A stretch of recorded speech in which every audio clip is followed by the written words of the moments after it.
Okay, I'm just going to wait one more minute, but in the meantime, it'd be great if you can, if you want to follow along live, pull the latest version of the Jupyter Notebook.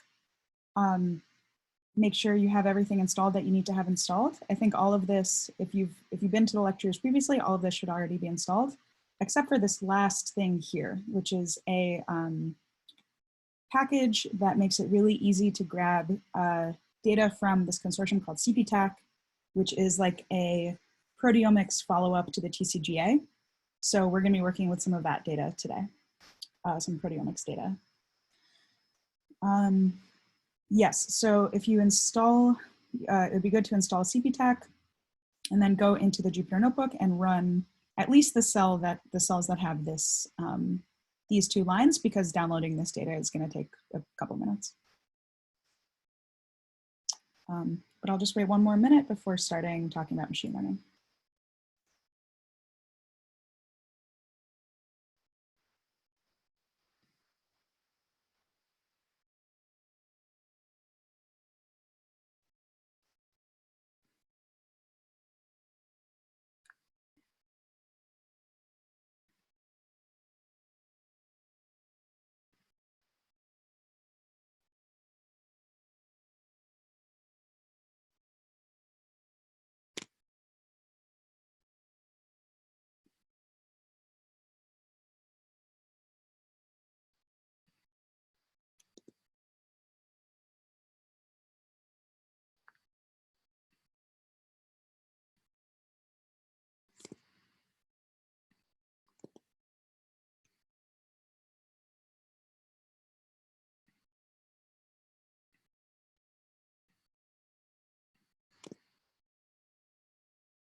Okay, I'm going to get started. Okay, so the goal of today is to mainly to give examples of how to use the SKlearn Python package. So basically, if you don't have any background in machine learning today, these slides are not going to be super helpful, and they're probably not going to be sufficient to really understand machine learning in general. However, it's possible that the examples still might be interesting, so feel free to stick around for that. I'm just going to give a few slides to start. If you already know machine learning, this is just going to be a really brief reminder. And I really suggest that anyone who's interested looks into this further on their own, and I have a couple links at the end to guide you with that. Okay, so first, I put this stuff in the chat, but yeah, if you're just getting here and you want to follow along live with the examples that we're going to be doing, I suggest you follow these commands. And again, that's in the chat. So we're just going to briefly talk about what is machine learning. So machine learning can be broken up into supervised learning and unsupervised learning. Supervised learning can be broken up potentially into more things than this, but I don't think so. Basically into classification, where you're trying to use a machine learning model to predict categories or qualitative information or discrete values, or into regression, where you're trying to predict continuous values, which are also quantitative, or in terms of Python, you can think of those as floats or even integers. Then there's unsupervised learning. We did a little bit of that on Tuesday, which is using machine learning to basically find inherent structure in the data. And so this means that you're not giving labels to the data yourself. So supervised learning, you're supervising it by giving actual labels to training data, saying, I know that this is in this category, or I know this has this continuous value. In unsupervised learning, you don't provide known labels to the data. And so examples of unsupervised learning would be clustering, hierarchical clustering, or k-means clustering, things like that. And as well as dimensionality reduction. So on Tuesday, we looked at PCA, principal component analysis. So that's an example of that. But if you've looked at single cell RNA-seq data, Things like t-SNEs or UMAPs are also forms of unsupervised learning. So today we're going to do an example that has to do with classification, but a lot of the concepts I'm going to mention just right now apply basically equally to classification and regression, any kind of supervised machine learning. So machine learning is pretty much whenever you do machine learning, if you're doing it well, it's going to be this multi-step process. So the first step is going to be picking a model. And so actually there are ways to compare lots of different models, but when you're actually doing the training, you have to pick what kind of model you want. So to do classification or regression, there's tons of different algorithms you can use to do either one of those. Then you have to split your data set into independent training and test sets. And this is really, really important. So this has to do with, the reason that you have to do this is to make sure that you're not simply fitting your model perfectly to your training set and then having it be that if you ever try to apply that model to new data, it's just going to be sort of overfit to your training set and not broadly able to predict things on new data. So basically splitting your data into training and test sets allows you to, when you test it on the test set, to give you an idea of how generally applicable your model is going to be for new data that comes in and able to predict things. So generally I mean, it really depends on how much data you have and how you want to do this, but it's usually something like an 80-20 split or a 90-10 split, things like that, where you want to give as much data as possible to the training data while still allowing, having a large enough test set that you can get an accurate estimate of how good your model is. Then you take the next step is taking the training set, and it totally depends on the algorithm how this works, but basically you calculate model parameters with this training set, and I'm going to go into a little bit what that means. But that basically means you have this algorithm for how to predict the thing, but I'll go into that later. And then you take this model that's been trained with the training set and you evaluate that model on the test set, and that's how you know how good your prediction will be for data that you get in the future, hopefully. So, oh no, sorry, one moment.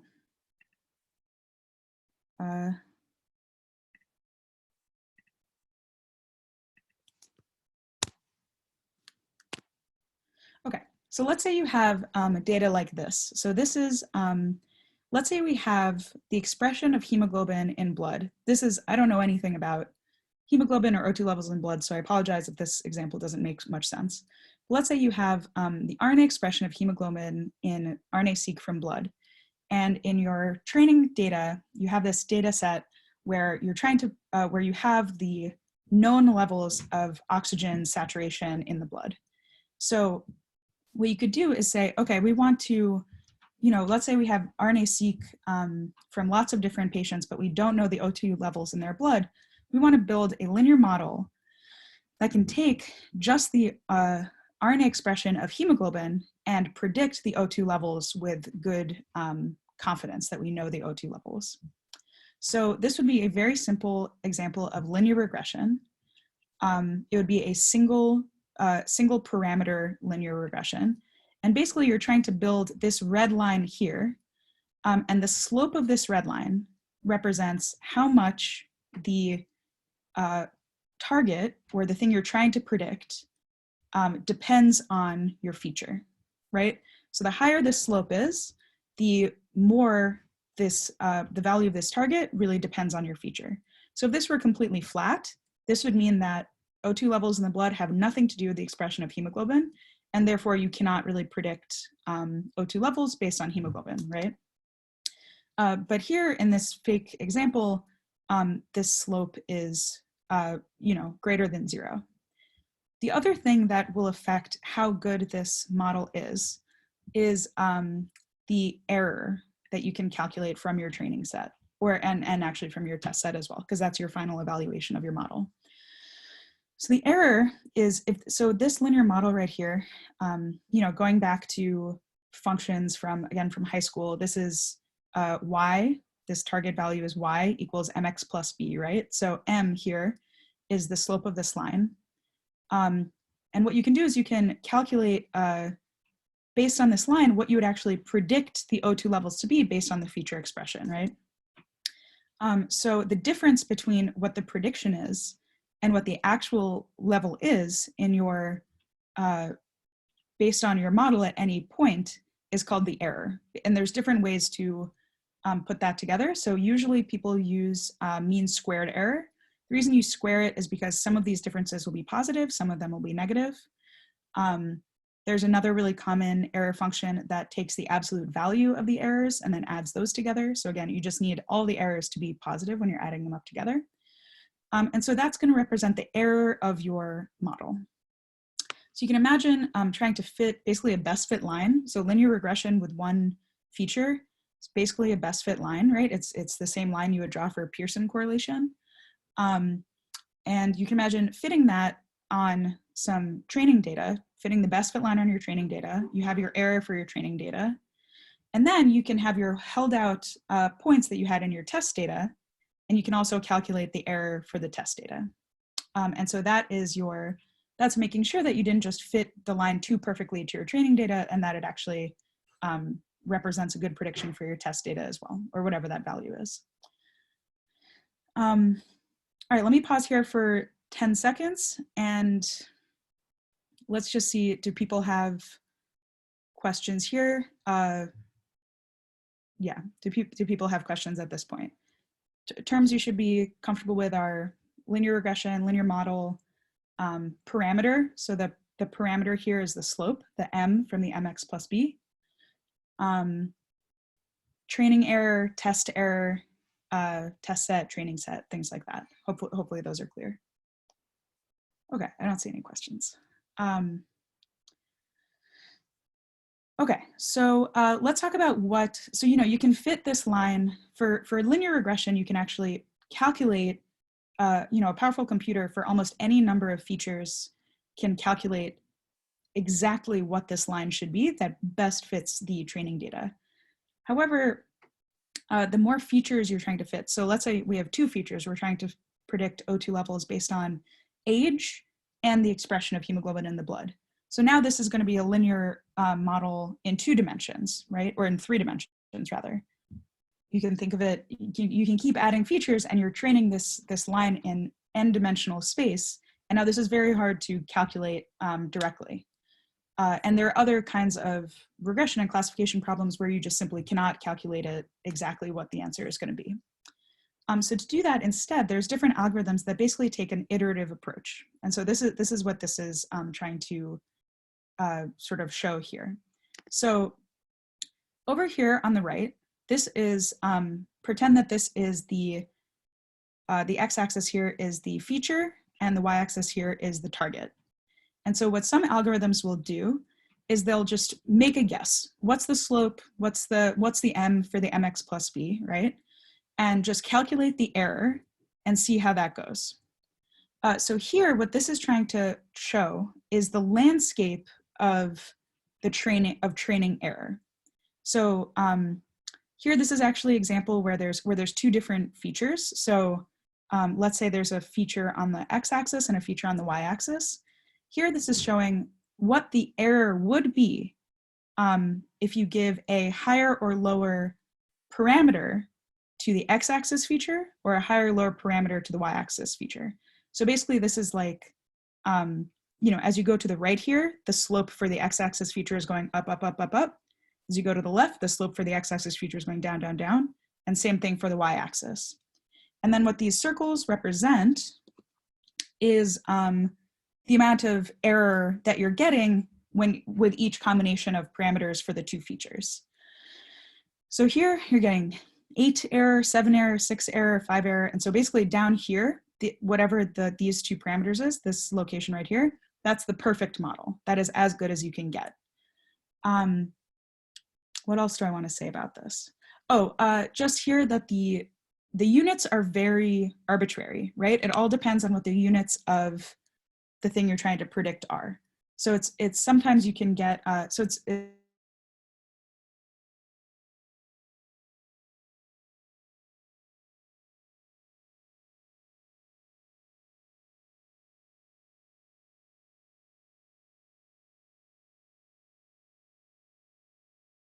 know, -40 to -20, something like that, because then the step size that most algorithms will take will not be well fit to all of those different scales at once. I don't know how good of an explanation was, but that's like a whole lecture, feature scale for machine learning. So when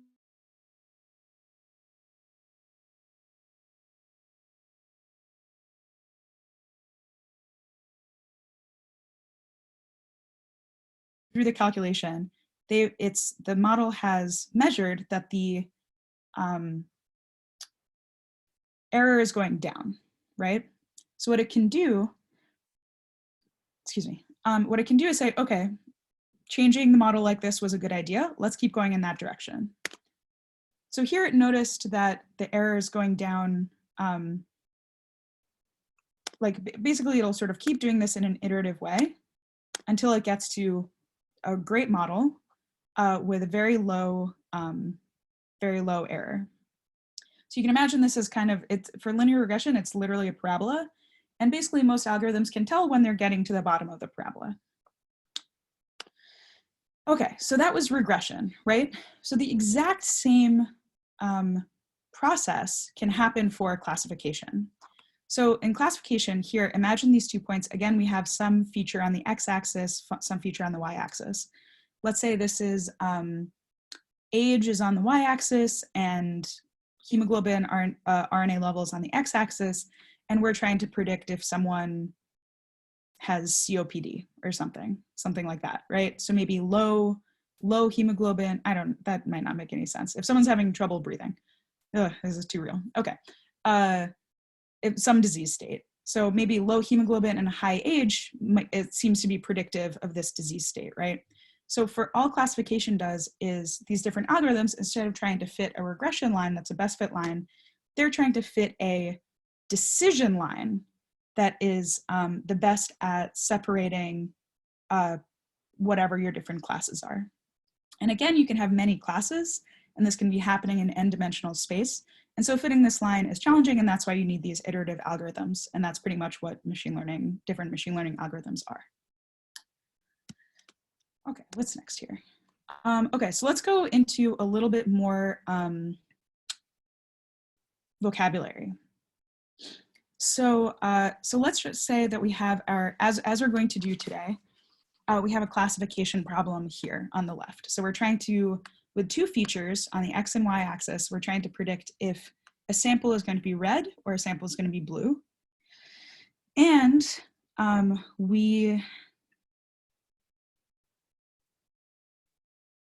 that's it. We're trying to predict that.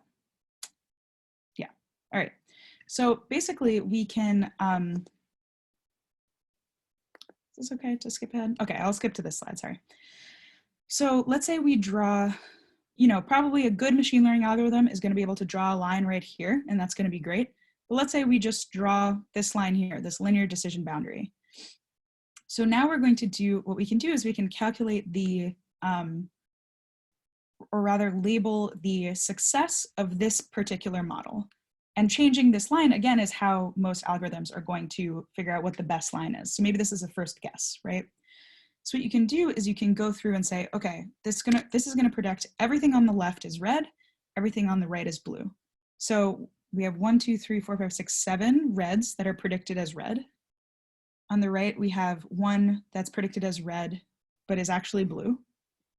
On the right, we have 8 blues that are predicted as blue, but 2 reds that are predicted as blue. So for classification,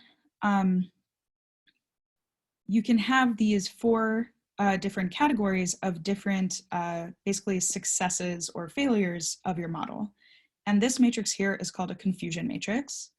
And basically, let's say we're trying to, I think in classification, you always have to say what you're trying to sort of actively predict, because that's now a positive hit, right? That's positive and negative is kind of arbitrary, but say we're trying to predict this as positive, right? So let's say we're trying to predict what's red. If it's actually red and it's predicted as red, that's a true positive, makes sense. If it's actually blue, but it's predicted as red, that's a false positive. So the first word is whether or not this was accurate, and the second word has to do with what we guessed, not the reality of it. The total predictions of red was 5. So this is total n predicted positive. If something was actually red, but it was predicted blue, it's a false negative. So we predicted it as negative, but that's false.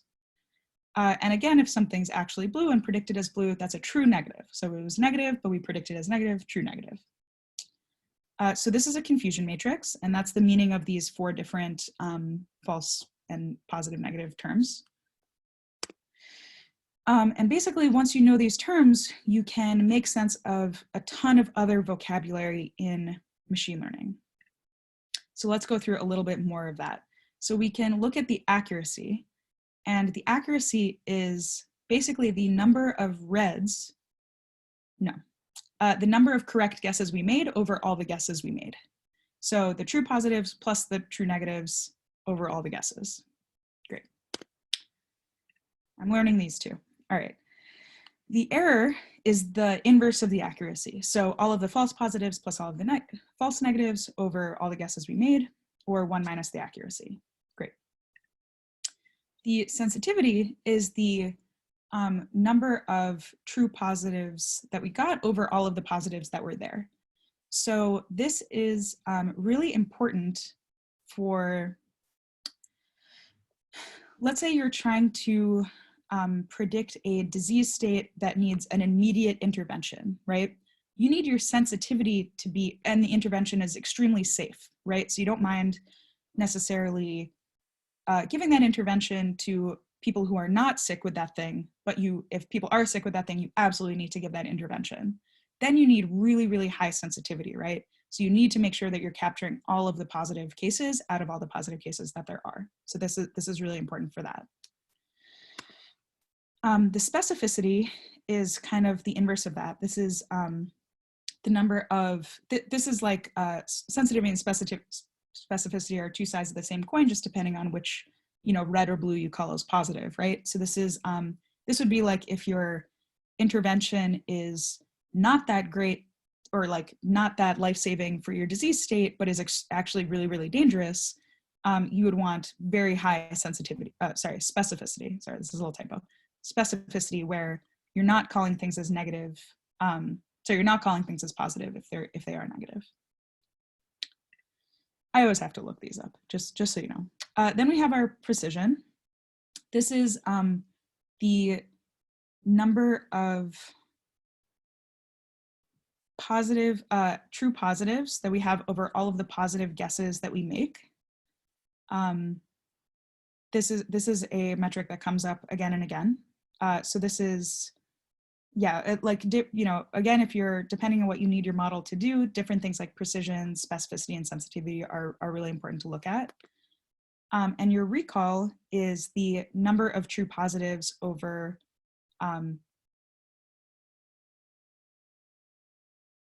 the percentage of positive data that was predicted as positive.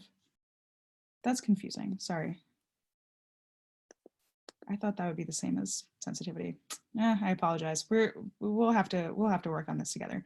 Anyway, the reason that precision and recall are really important is often when you look at machine learning models, you look at the precision versus the recall in order to evaluate them. And we're going to go into that a little bit in our example. The F1 score, so all of these different metrics basically have to do with just different ways of looking at the machine learning model. And really you need all of them in order to truly evaluate it. And I think the F1 score is sort of an effort to try to summarize all of these metrics at one time, like so that you can sort of, with one number, look at the success of your model. So the calculation of it is 2 times precision times recall over precision plus recall. So that's the harmonic mean of precision and recall. Perfect precision and recall, so a perfect model where you're getting every, no false negatives, no false positives, you'll get an F score of 1. And if you're, I think if you're basically calling everything opposite of what it should be, then you'll get an F score of 0. So this is between 0 and 1. Oh, sorry, extra thing. Okay.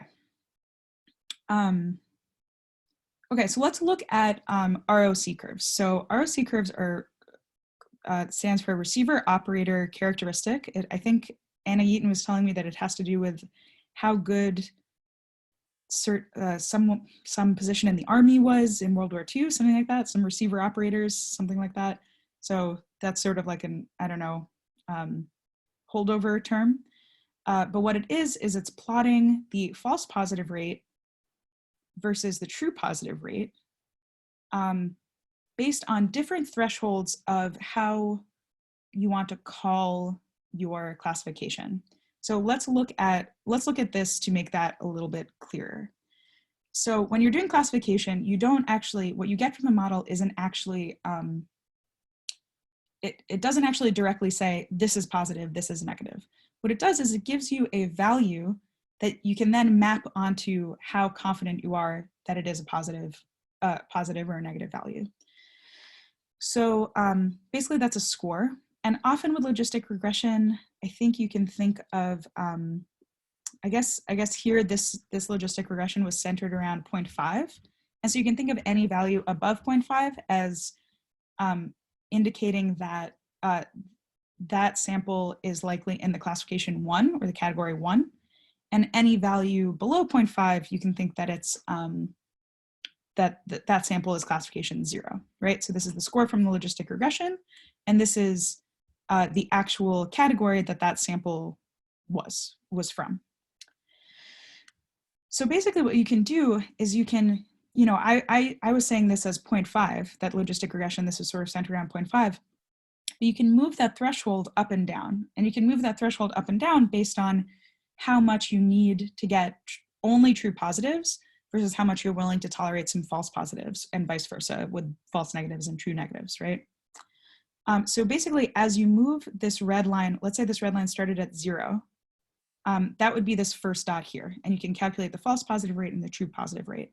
And when this line starts at 0, you're not getting any false positives or true positives because you're not calling any of these points as the classification 1.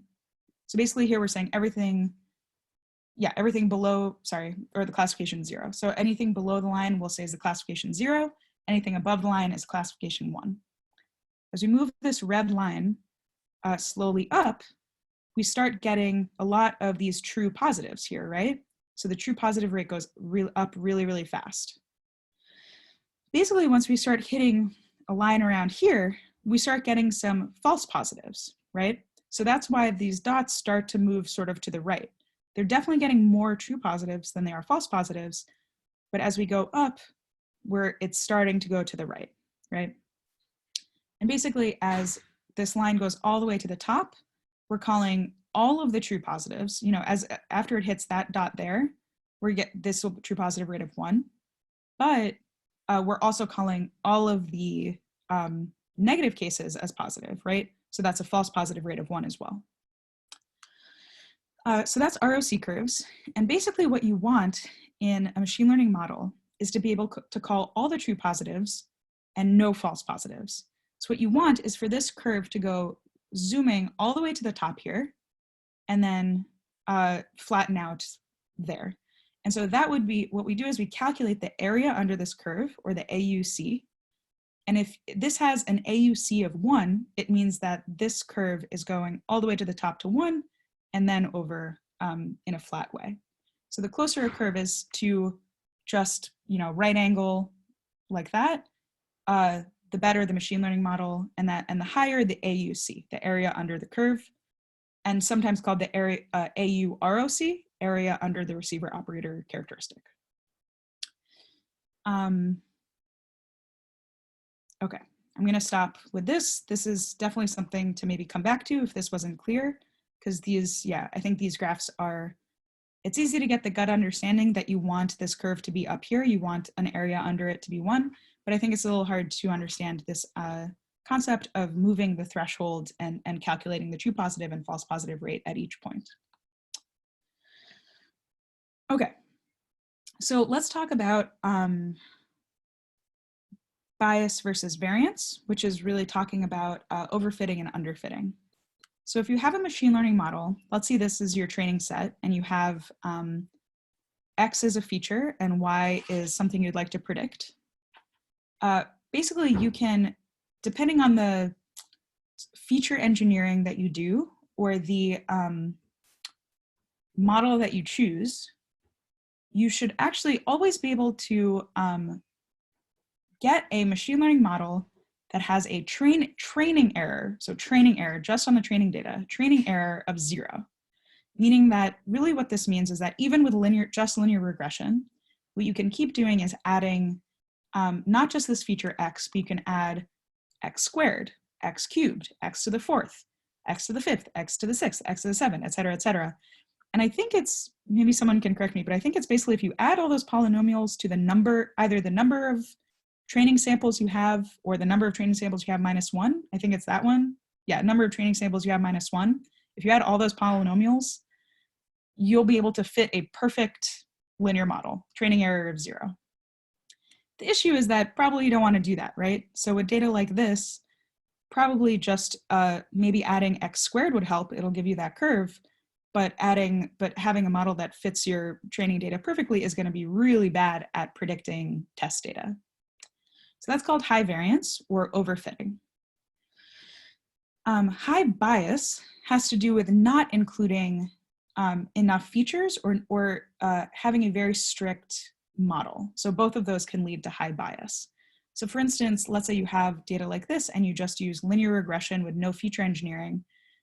This is the kind of results you'll get. And what this will lead to is high training error. You'll never be able to fit your training data very well, which is not what you want, right? You're doing machine learning so you can fit your training data pretty well and then test it on your test data.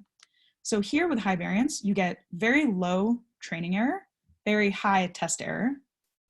With high bias, you should have high test error and high training error. What you really want in your machine learning models, and obviously this is something that is somewhat subjective and depending on the goal of your machine learning, is you might aim towards more one or the other. What you want is low bias, low variance, and so this is a well-fit model. So it's very likely that this red line machine model right here is going to fit test data quite well, actually. So this you get low training error and low test error. Okay, so let's see an example of this. Let's say you have this data here, and you fit it with a linear model, and then you fit it with a linear model with a bunch of, you add a bunch of features having to do, so this is X again is your feature, Y is what you're trying to predict. And here you add a bunch of exponents of your features. So you not just have expression of hemoglobin, but you add expression of hemoglobin squared, expression of hemoglobin cubed to the 4th, to the 5th, et cetera. And so you fit this model. So if you're awake and you're in the chat, let me know whether you think the top model is better or the bottom model is better. I'll wait 5 seconds.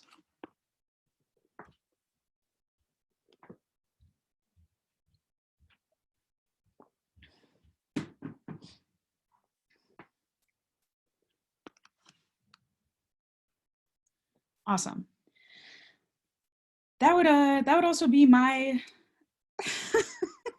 poor Toby's so bored. That's so harsh. I would, that would be my gut instinct too. But really, the point is that it depends on. Sorry, it's a trick question. Being a jerk. These are obviously stolen from David Fenio. It's really his trick. It really depends on what the test data says, right? So we can't just look at this and know what's the better model. So let's say the test data looks like this, then yeah, we would definitely measure that the top model is better. But if the test data looks like this, we might actually measure that the bottom model is better, and that actually including those exponents is a good idea. I will say that in biological systems, if you're adding in a ton of exponents, like features raised to powers, probably not a good idea. You're probably not representing anything in biology. That's my opinion, obviously a generalization. So I pretty much agree with everyone that most of the times the top model will be better, but it's always good to check. And this is why it's really important to have training data and test data. Okay, so this is sort of a, how to say this? Like this is formalizing what I was just saying. Sorry for the trick question. This is formalizing that as you add Here, as you're adding polynomials of the features, your training error is going down. You're getting perfect training error, but your test error is whoop, out of this world. Here's an example of data that was generated from, I guess this is like a like a, oh my God, what is that called? Whatever, like x to the cubed, or cubal, oh no, something like that. And so now here, your training error, again, as you add polynomials is going down, but there are some levels of polynomials in your testing error that you can add, and the model's actually getting better. So here with something like this, you wouldn't actually want to use your true test set, right? Because this means you're using your test set 1, 2, 3, 4, 10 times or something. So what you'd want to do is split up your data differently, and that's kind of outside of the scope of today. But here it's like, you can see this big drop right at the 3rd degree polynomial. So maybe you do actually want to include that and then test it on your held out, decide that based on a mini test, and then test it for real on a true held out test set that you only ever use one time to evaluate your model. Okay. Okay, that's all for the machine learning crash course. I'll wait 10 seconds to get some questions. And I'm just gonna mention that if you wanna learn more, SKlearn, and I strongly suggest this, SKlearn runs an awesome machine learning course that's available at least to grad students. I don't know if maybe you can get special dispensation beyond that as well, if you're not a grad student. There's a free course on Coursera, which I took and really like. I think this is great, and it even goes into neural networks, which is way beyond the scope of what we're gonna do today. And, I also wanted to mention that the documentation for SKlearn, actually, I feel like you can actually learn a lot of machine learning from it because it's very example driven. It's very visually driven. So if these slides, I tried to keep this very visual. If these slides appeal to you, it's possible that just looking at the documentation for SKlearn would be great for you as well. Okay, so now we're going to move on to the example.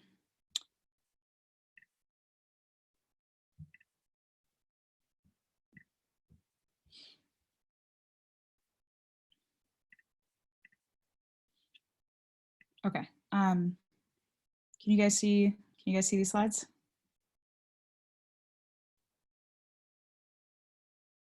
Sorry, not these slides. Awesome. Thanks, Chris. Okay, so what we're going to do today is we're going to look at so this is all just preamble stuff. What we're going to do is we're going to look at a proteomics data set from endometrial cancer, and we're going to use machine learning classification to do two things.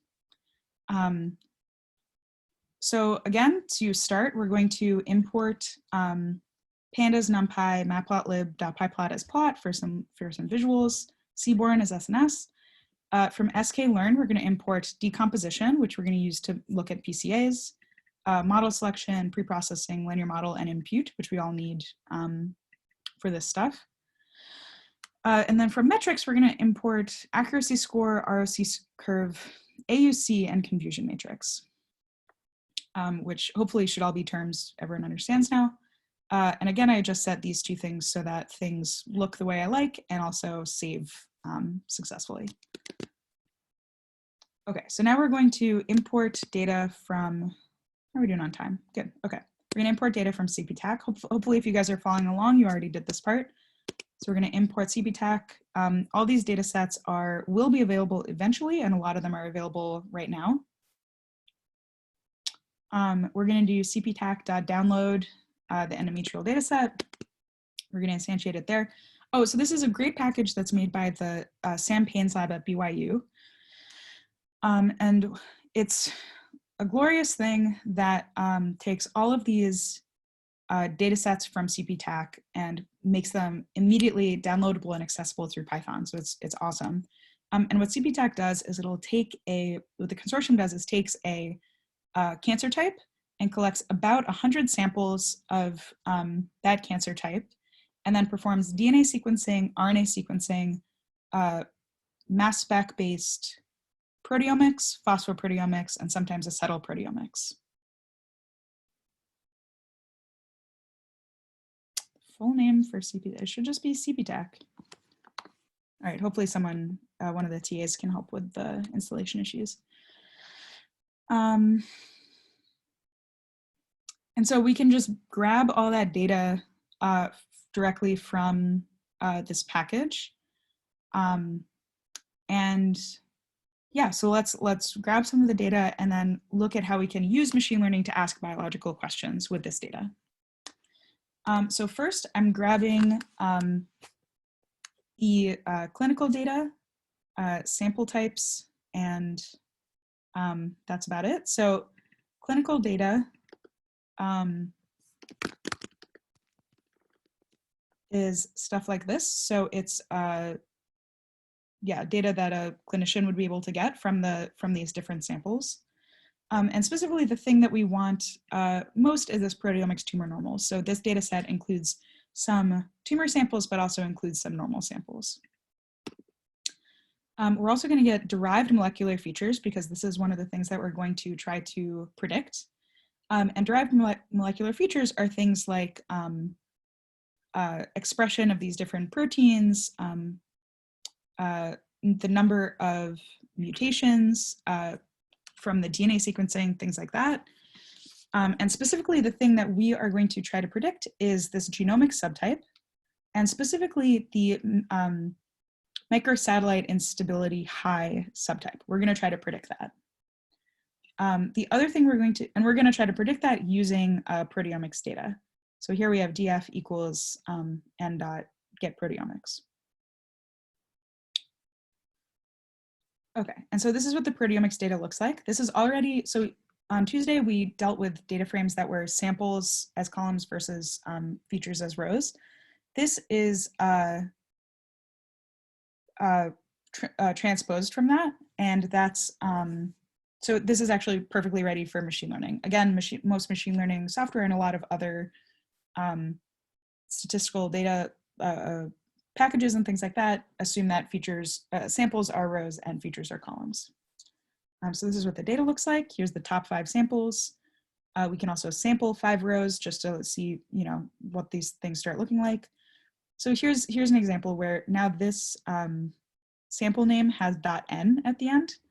And so this is very likely to be a normal sample. So we're going to want to remove those down the road, and I'll explain why then. Let's do some, just like we did in the last notebook, let's do some checking, making sure that this data set is ready to be used.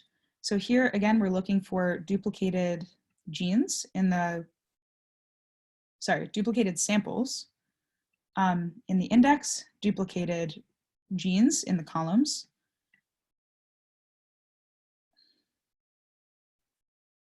Yeah, if you're having trouble installing CPTech, or just make sure you're pip installing it, not conda installing it. That might be the issue, or that you have pip installed, actually. Okay, and we're going to, this is the info that we have on the tumors. Great, so let's get to know this data set, just like we did last time, and make sure that it's ready for any downstream analysis that we're actually gonna play with. Okay, so this has 144 samples, which is the rows, almost 11,000 genes, which is the columns. We can look at the mean expression of every, it's not actually genes, it's proteins. Let's specify that. So df.mean is going to be the mean across each column, so it's going to be per gene. So we can look at that distribution. We can see that these are, it's pretty much centered around 0, looks pretty normal, like Gaussian, looks good to me. Another thing we can do is, you know, that's just the mean value of all the different genes. We can actually look at the distributions of a bunch of different genes. So that's what I do here. So we're going to do df.sample axis equals 1, and we're going to grab 25 random genes. Great, so all the samples, 25 random genes. Then we're going to use this iter items thing again to iterate over the name of the column and the column itself from this object here, which is just 25 columns and all the rows. Then we're going to do a distribution plot overlaid of all these different genes to look at the expression of the different genes. So Just adding some labels to make it a little bit more palatable.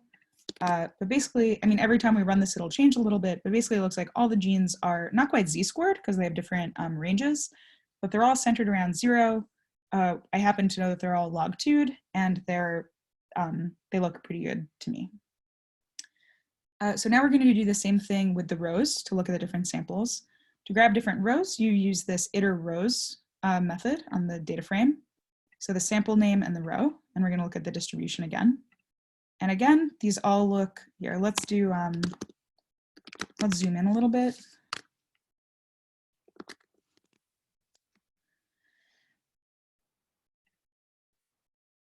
It's going to take a little while because there's 144 rows, right? I'll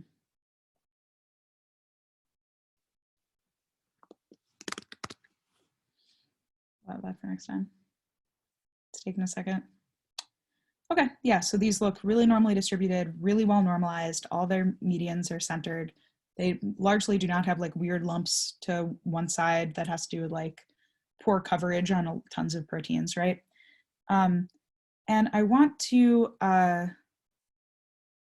note here that, so when you think of proteomics, you might think of, you might not know what that kind of data looks like. And I just want to note here that this is relative abundance data.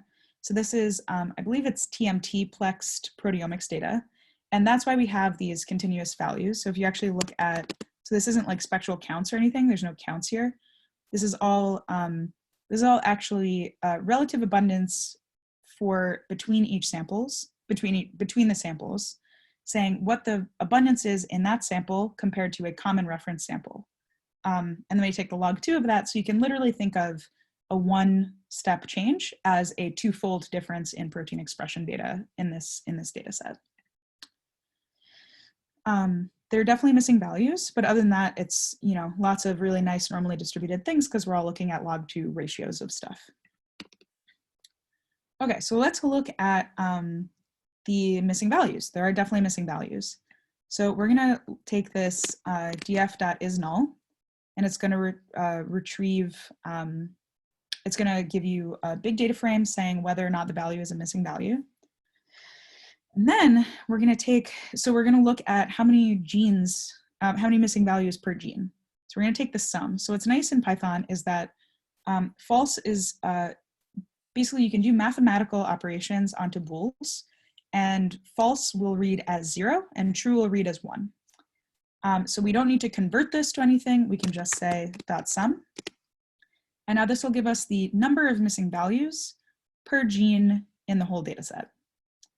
I guess we can also look at, maybe we do it per sample lower down, but it's pretty good per sample. This is all been filtered. So let's look at this. Here I took off the KDE, and I also gave it 144 bins, which is the number of samples that we have, because I want to see, basically I want to see at the sample resolution how many missing values there are per gene. Here, so we can give this some labels. The X label is number of missing, plot, number of genes.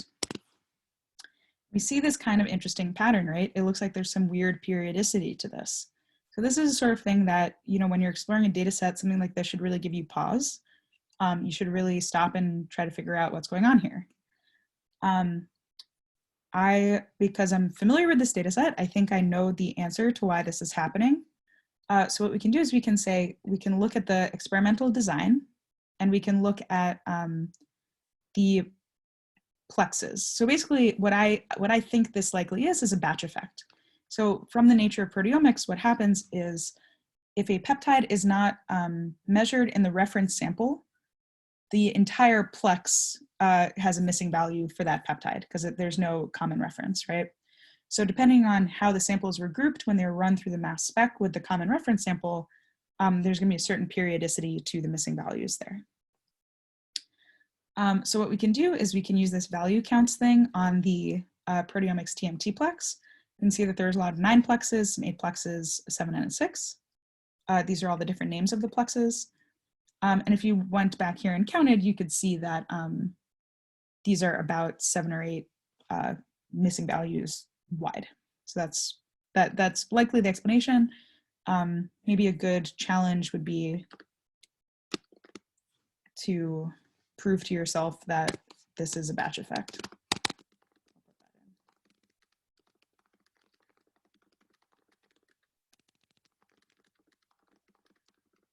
I don't think that that should really be an issue in what our downstream analysis does. It just means we have some missing values. So I think that should be okay. Okay, so let's define, now that we have a data set, we look through it, it's filtered, it doesn't have tons of missing values, it's great. You know, the maximum number of, oh, that's not great, that's a lot of missing values. But anyway, we'll filter for that later. Let's define some biological questions that we can ask with using machine learning as a tool. So these are kind of domain specific, but I think hopefully they should be understandable. Endometrial cancer is defined, the subtypes of endometrial cancer are defined by, largely from genomics. They're defined by the TCGA, these genomic subtypes. And they're based on the pattern of mutations. So there are 4 subtypes. There's this polyE, polymerase E mutated subtype, and that's just riddled with mutations, hyper mutated on the DNA level. Then there is this MSI high subtype, microsatellite unstable high subtype, and that has to do with the microsatellite elements in DNA rearranging and breaking, and you get, it also, I think, is associated, due to its association with mismatch repair defects, is also associated with particular patterns of small indels and SNVs. And then the other 2 subtypes are a copy number variation high subtype, which, you know, it does what it says on the tin, and then a copy number variation low subtype, which is kind of this catch-all for all samples that don't have those particular patterns of genomic mutations. So I thought it would be interesting, just as a biological question, to ask, you know, you have these subtypes defined based on DNA, based on mutation patterns in DNA. But those are, you know, those are historical things. Those happened in the natural history of a tumor. So are these subtypes that are still irrelevant for the functional molecules in cancer when they were collected as a tumor, right? So part of that is, one way we can get at that is, can we make a high accuracy, good quality machine learning classifier that can predict, for instance, this MSA high subtype based on protein expression? So is it possible to predict MSI high from protein expression? Second, let's say we want to design an in situ hybridization experiment that can find MSA high cases, which is actually already possible.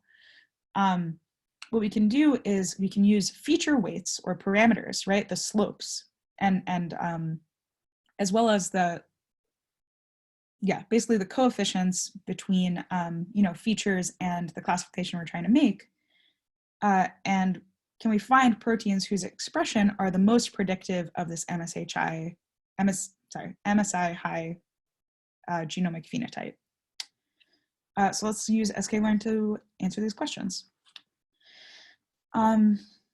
Okay, so we want to, we don't want to predict on features with too many missing values.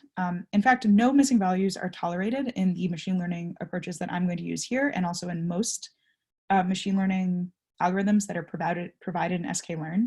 So this means we're going to have to either remove all features with missing values or impute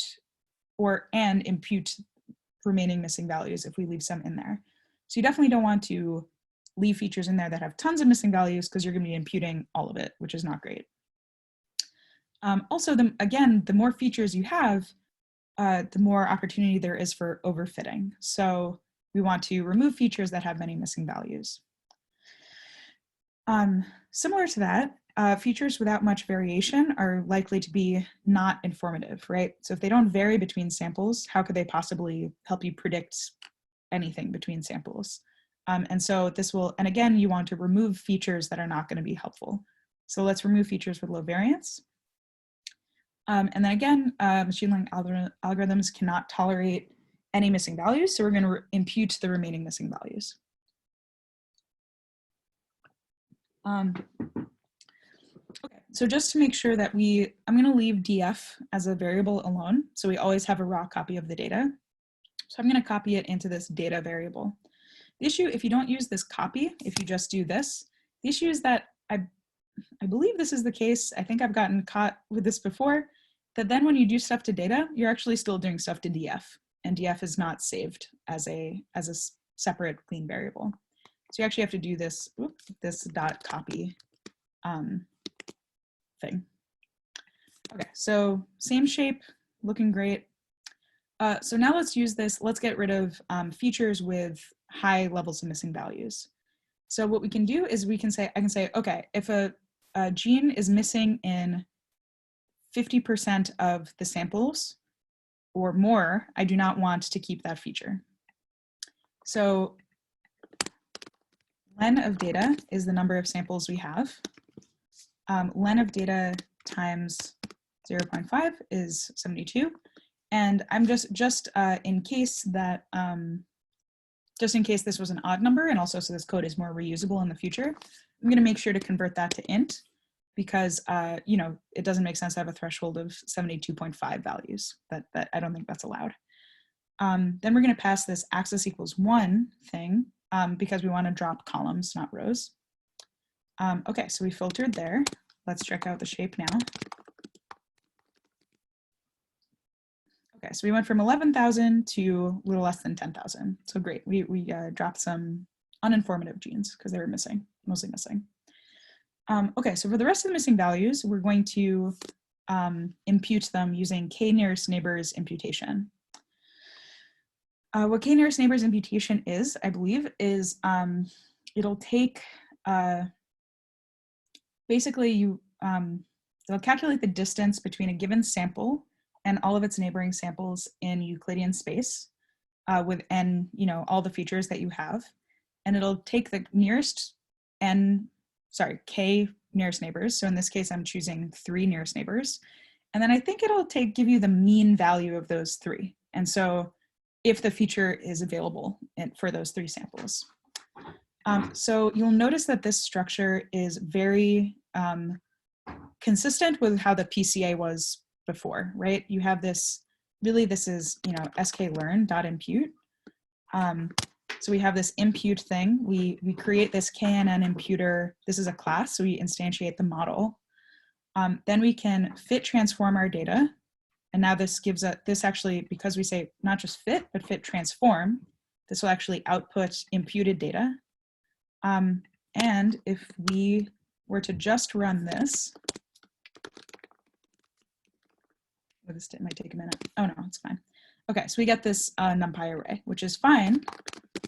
The shape of it is, again, exactly the same. It's just, it's not gonna have any missing values. But I really like to keep things as pandas data frames. That's my preference. So we can make it again into a pandas data frame by giving it back the index and the columns.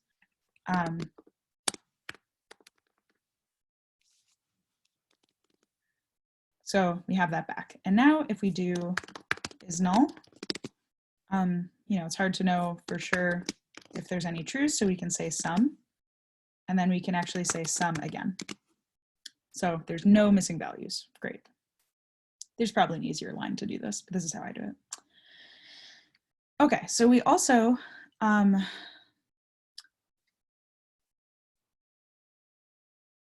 okay, so let's look at this in, so we've removed some genes with missing values. Let's look at this on PCA. So in the sample annotations, what we're doing, we're trying to predict a sample annotations genomic subtype.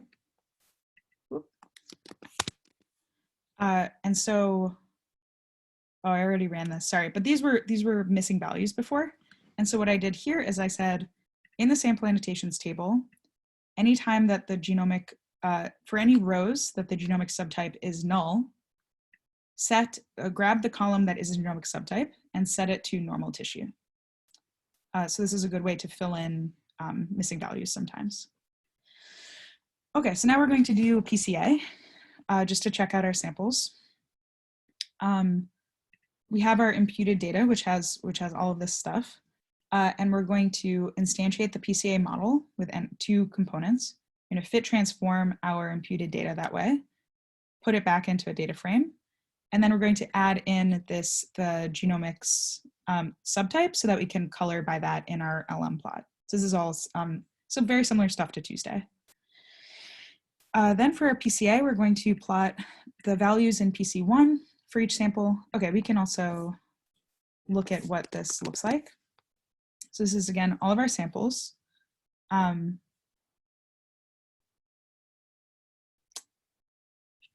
Oh, sorry. Yeah, I ran this whole notebook, which is why this is not 144. Sorry about that. But it's all our samples, PC1, PC2, as well as the genomic subtype. So we're going to give this as the X, this is the Y, and this as the hue. So that's what we do here. Hue is genomic subtype. We're not going to fit a regression line because that'll fit one to actually each group, and that's really messy. We're going to throw in what the explained variance of each PC is so that we aren't overestimating or underestimating how much variance we're seeing here. And so this is what the PCA looks like. And so I would say from looking at this, that basically the most variance we're getting on PC1 as well as on PC2 is actually between all the different tumor subtypes and normal tissue, which is totally expected. This is exactly what we would think we would see. The issue is that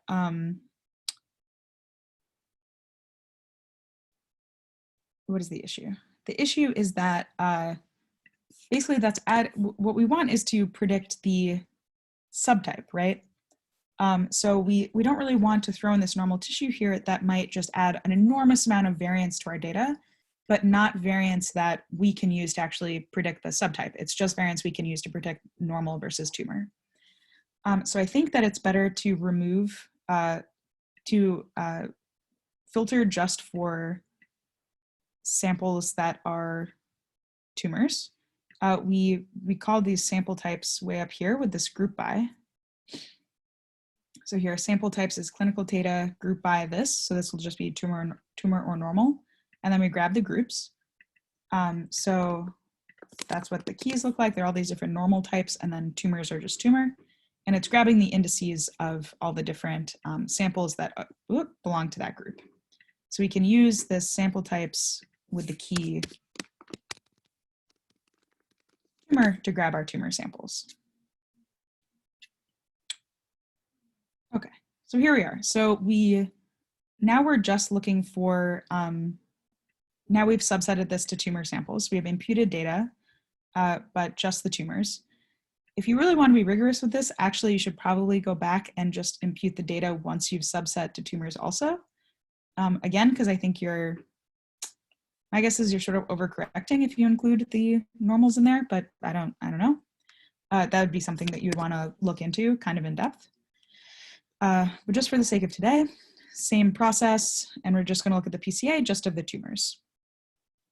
So now we can see that the subtypes do somewhat separate in PCA space, but this isn't going to be a super simple, you wouldn't just be able to draw a line on PCA space and see, okay, here's where the MSI high samples are, right?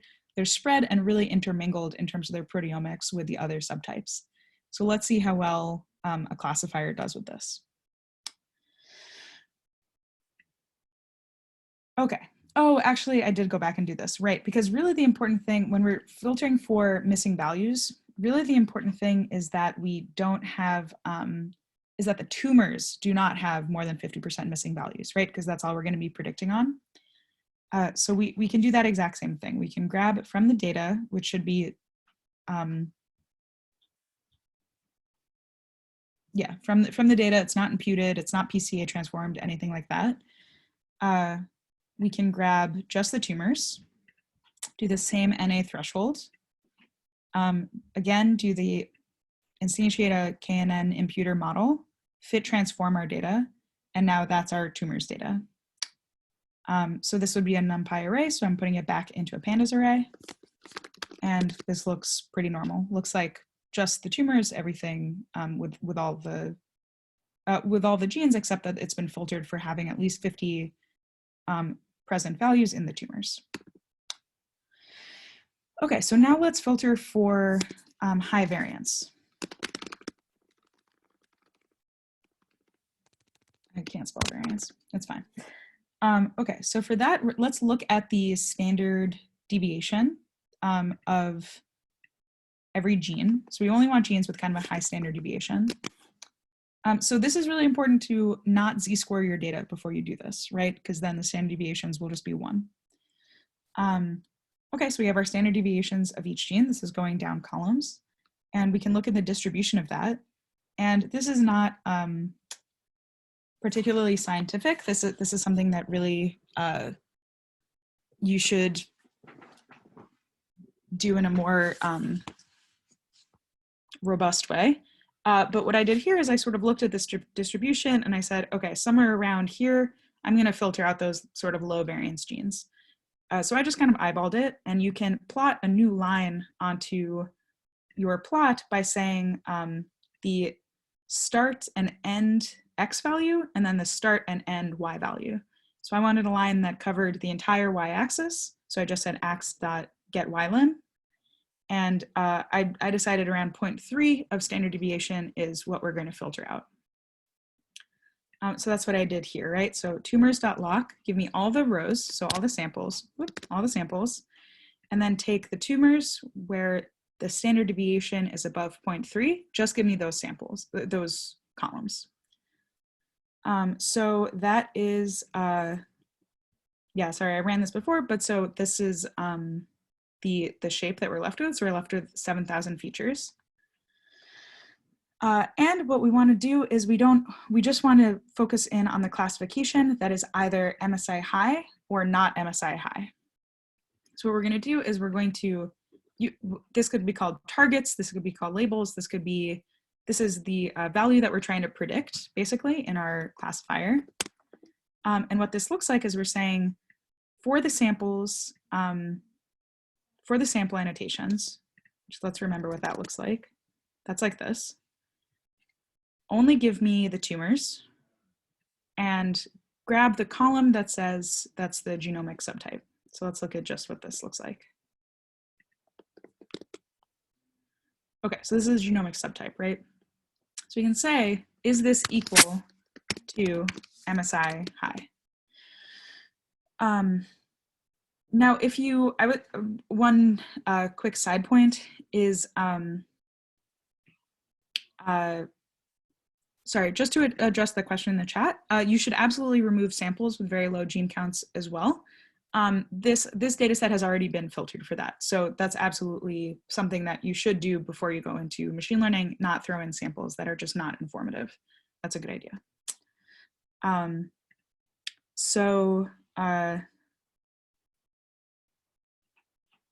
Yes, sorry. So if you wanted to make this script, especially this part of the script, this part that's like you're doing classification, more reusable, something you could do is basically factor out these hard-coded strings into variables sort of towards the top of the script, right? So then it would be very easy, instead of writing MSI high multiple times, it would be much easier to just go to the top of the script and change this to Pol E or CNV low, CNV high, or use this for another cancer type, right? And do like basal subtype for breast cancer, something like that.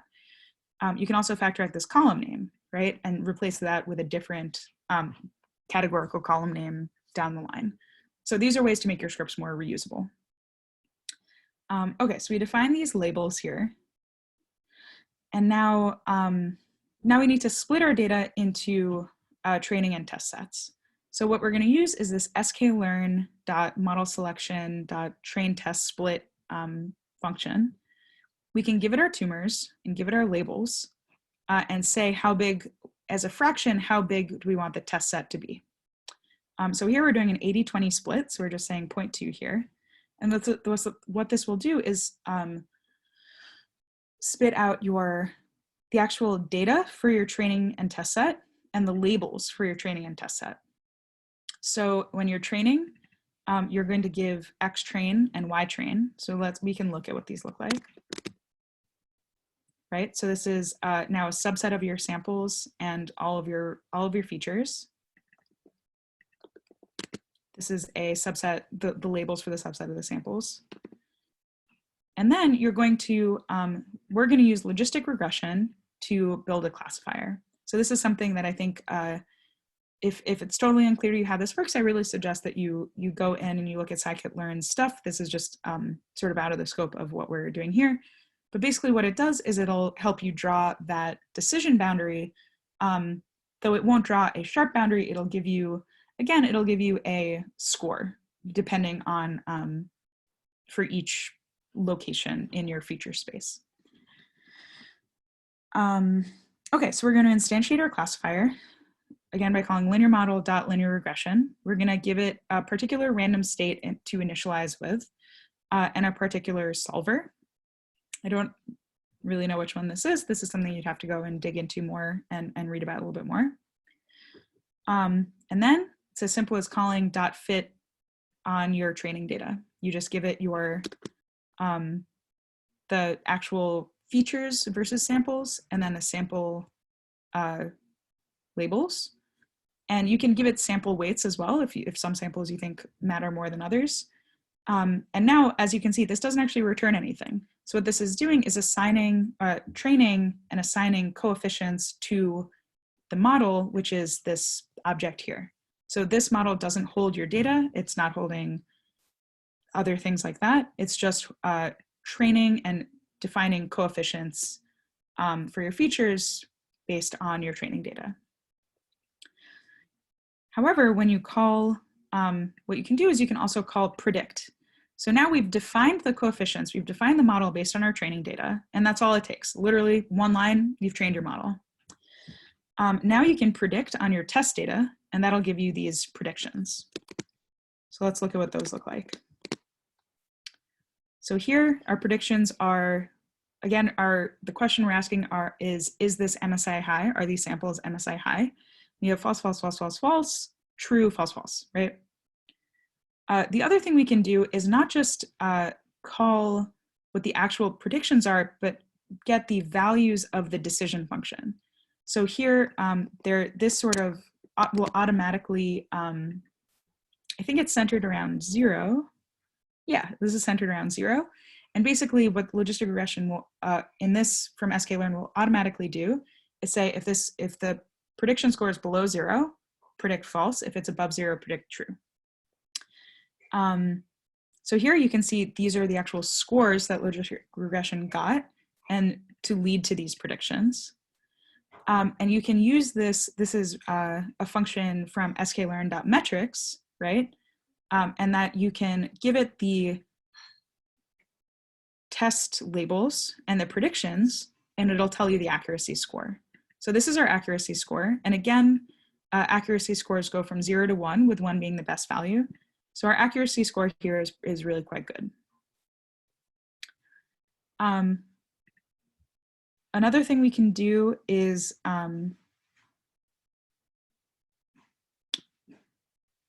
I see, sorry. So this is one way we can look at the accuracy score, but I think you can also look at it this way, just directly from the classifier itself, if you give it test data.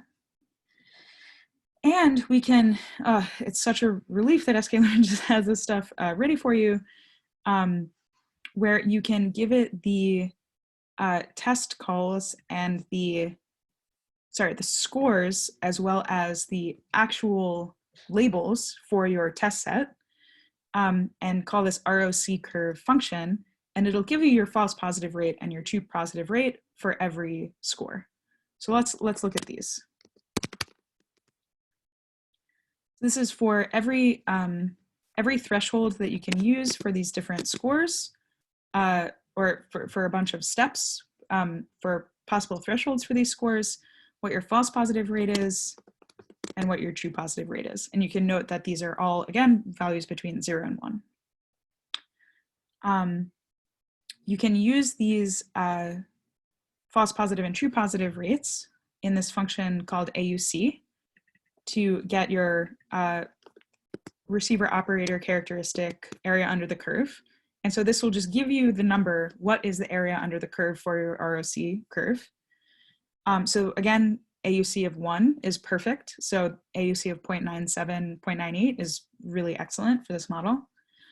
And now we can actually visualize the ROC curve as well. So this is really the number that we're looking for, but this is the figure that most machine learning papers are going to be this is the figure that's going to show up in these machine learning papers. And so here, this is a snippet of code grabbed from Mark, or most of this second half of this notebook was grabbed from Mark. We can make a figure, set the line weight. This is just the thickness of the line. And basically all we want to do is plot the false positive rate versus the true positive rate, right? That was what the ROC is. It's going to be blue, and we're going to label what the area under the curve actually is. So yeah, so seeing an ROC curve like this is really great. Okay, so basically the answer is yes, we can predict a genomic subtype status from proteomics data. But really, a corollary to this question is what features, which proteins are the most predictive? You know, what proteins help you help the model learn what the subtype is? And the idea is that these are actually features we could use for like an immunohistochemistry experiment or an in situ hybridization experiment. No, sorry, not in situ hybridization, like a protein immunohistochemistry experiment. So what we can do is we can grab from the classifier, again, this is the model, we can grab these coefficients. So this is basically the strength of, let's check this out. This is the same length as the number of genes that we have left. And this is, in linear regression terms, this is basically the slope between the feature and what you're trying to predict, or that's how you can visualize it. But really the higher number here indicates, the highest absolute value number here indicates how strongly that feature is predictive of what you're trying to predict or your target.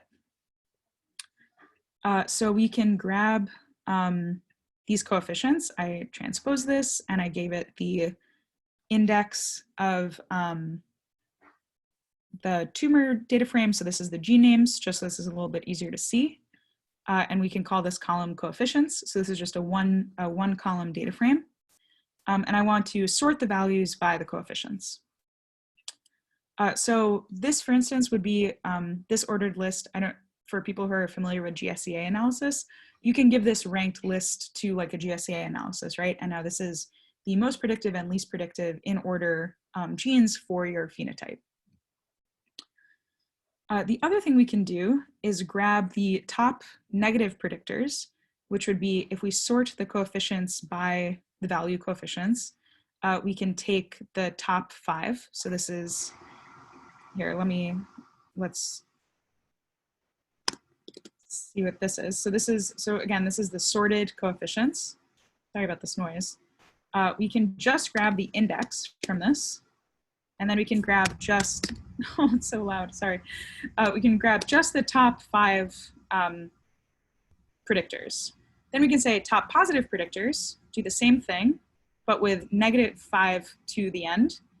And these are the top positive predictors. So just for one last visualization, just as we're finishing up, I wanted to introduce this cluster map thing. So what I want to do here is visualize the top 5 negative genes and the top 5 positive genes, as well as all of the samples, and have the color of the heat map indicate the protein abundance. So what we're doing here is I'm just specifying what I want the colors of this heat map to be. So that's this CMAP thing. I have this Seaborn diverging palette thing that I want to do, and I'm setting what color it should be if it's a missing value, what color it should be if it's over the maximum value or under the maximum value. Then I also want to give this sort of like sample annotation column here. So what I'm doing is I'm grabbing all the different subtypes by taking the sample annotation genomic subtype and calling this method unique. And that'll give us all of the different subtypes that are possible. Okay, so I'll go through this just a tiny bit slowly. Then what we're doing is we're taking this zip thing here. So we're taking the possible subtypes and we're assigning them colors, basically. So I'm taking a color palette here. Whoop. So this is a Seaborn color palette. I'm taking the default one, and I just want it to be the length of the different subtypes. And I'm giving, I want this spat out as hex codes. If you take this off, it gives it in a different way of naming colors. One way you can visualize this is looking at sns.palplot. So that's these colors. So I'm just grabbing basically a list of these colors, and I'm trying to zip them with the subtypes. So this will just give a zip object, but what I can do is make this a list. And so it's saying for each subtype, give it a color. But instead of a list, I've turned this into a dictionary. So this is, for each subtype, again, give it a color. So basically what I'm trying to do is I'm trying to make a little data frame here where instead of each subtype is its corresponding color, and I know which color that is.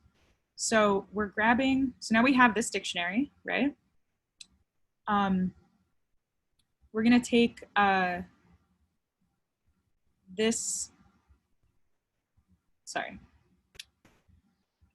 want to define so these are the corresponding colors for the different subtypes. Now I want to take, this should actually say row order. I want to sort these by subtype so that it's easy to see, how the genes affect this MSI high subtype. So this is the row order. I'm going to sort by this genomic subtype. Again, sort values just tries to figure out how to sort it.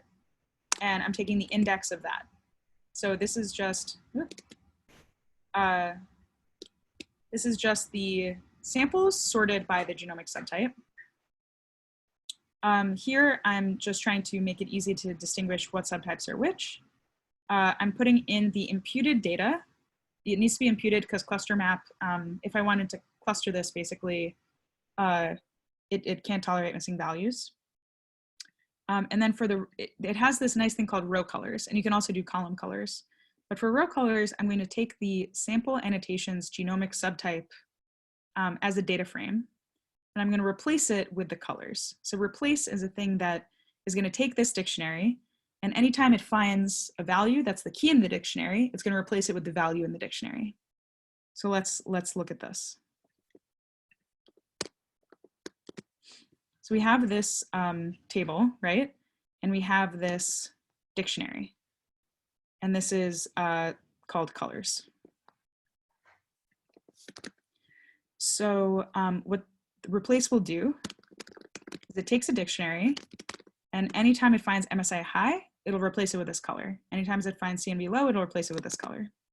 So now we have a data frame that's that has the colors in them rather than the what is it called? You know what I mean. Anyway. Okay, so we have that. And what row colors, what's really nice is what row colors will do is it'll take whatever data frame you give it, and it'll line up the index of that data frame to the index of what you're actually trying to show in the heat map. If you do column colors, it'll take the columns of whatever data frame you give it and reorder them so that it matches the columns of whatever you're trying to show in the heat map. Here, I didn't want to cluster rows or columns. I just wanted to show things based on how I gave it, but you can reorder the columns. You can have it do hierarchical clustering on the columns by not setting these to false or by setting them to true. I'm giving it the color map with which to color the heat map, and I'm giving it the minimum and maximum values for the corresponding color map. So what we can do here, I can show you what it looks like without that. We can comment out just that line. And now you can see that the color map goes to something like 10, and 0 isn't white anymore. 0 is blue. So I don't really like that. I just want to show, I know from the data exploration we did earlier that most of my values are between -2 and -2.5 and 2.5. So we're going to set the minimum and maximum values for the color map to these values. Cool, and you can see that the top negative regulator or top negative marker of the MSI high subtype is this gene called MLH1, and MLH1 staining, lack of MLH1 staining is actually currently used I think in the clinic to find microsatellite instability. So that's very cool that we were able to actually pull that out from proteomics data. Totally different data type, totally orthogonal support for the idea that this is a good marker. And we've found potentially this really good positive marker, this RPL to 2L1. Okay, so that's all I have for you today. I hope that I hope you were able to see how easy sklearn makes machine learning for people. I hope you got used to this kind of structure where you instantiate a model based on this class, and then you actually fit or transform or predict on your data using methods for the class. And yeah, and I hope that I hope you guys use this cluster map figure maker because it's really really helpful. Okay, yeah, and thank you to David Fanio and Anna Eaton for the slides, and to Mark for Mark Urbanus for like the second half of this notebook. Okay, yeah, I'll take any questions, and if not, that's the end of the lecture. Thanks. Thanks for your attention.